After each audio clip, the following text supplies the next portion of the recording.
Kā nojaušat, esam ceļā uz Velsu. Šodien nepaguvām tikt līdz tās galvaspilsētai Kārdifai, bet piestājām Anglijā, pilsētā Velsa. Te gan jāsaka, kad ir neliels apjukums, lasot šos vietvārdus. Angļu valodā Wales, kas apzīmē vienu no apvienotās karalistes sastāvdaļām Velsu, nav gluži tas pats, kas Vela, jeb Velsas pilsēta. Anglijas mazākās pilsētas nosaukums Velsa ir saistīts ar angļu vārdu well, jeb aka.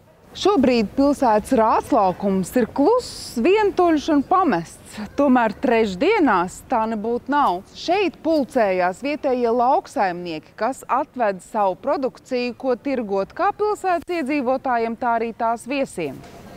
Just looking around the marketplace, we really do take a pride in the appearance of our city, and we always win an award, for it looking so good. Nevienu nepārsteigs, kā Anglijā mēdz būt privātie ceļi. This is a private road and not a public highway. So usually a couple of days after Christmas, they'll close the gates for 24 hours, and that means that if the bishop wanted to, they could keep the gates closed all the time. They don't, but they could because this is a private road. Anglijā ir tāds nosacījums, ka, lai ceļš saglabātu savu privāto statusu, viņam vismaz reizi gadā ir jābūt slēgtam. Nestoties uz to, ka gandrīz visa gada laikā šis ceļš un šī vārti ir atvērti ikvienam interesantam, bet reizi gadā, apmēram pēc Ziemassvētkiem, nedaudz pirms jaunā gada, viņš šos vārtus aizverciet. Tādējādi norādot, ka jebkurā gadījumā tas ir viņa privātais ceļš.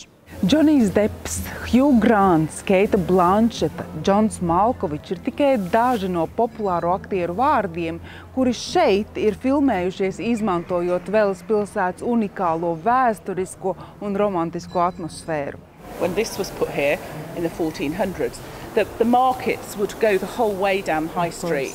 It was very dirty, smelly, and they could use the water to wash the streets down. Pilsētas ielas bija gana tīras, jo visi netīrumi, viss, kas sakrājās ikdienas pašā pilsētas centrā, tirgus laukumā, pie rātslaukuma, viss tika aizskalots prom. Swan Hotel, jeb gulbju viesnīca, ir tā, kur savulaik ir uzturējušās gana daudz prominentas personas. Bet nebūt ne viss vēsturiskais tiek saglabāts līdz pat pēdējām niansēm šajā pilsētā. Šīs viesnīcas īpašnieki savulaik, lai saviem viesiem varētu piedāvāt unikālu košu skatu uz Velsas katedrāli, nojauca pretējā ielas pusē esošās divas ēkas, vienu beķeriju un kafejnīcu. Šī 12. gadsimtā projektētā iela ir vissenākā apdzīvotā iela pasaulē.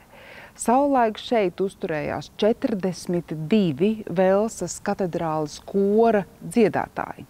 I want you to imagine you're a farmer from 400 years ago. You live around here, you're a farmer, and so am I. Yeah. And I want to sell you 50 sheep.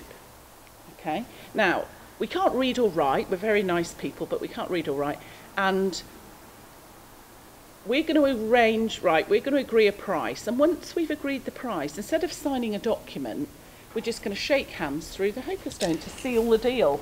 Okay. Now, once you've shaken hands, you cannot change your mind on the price.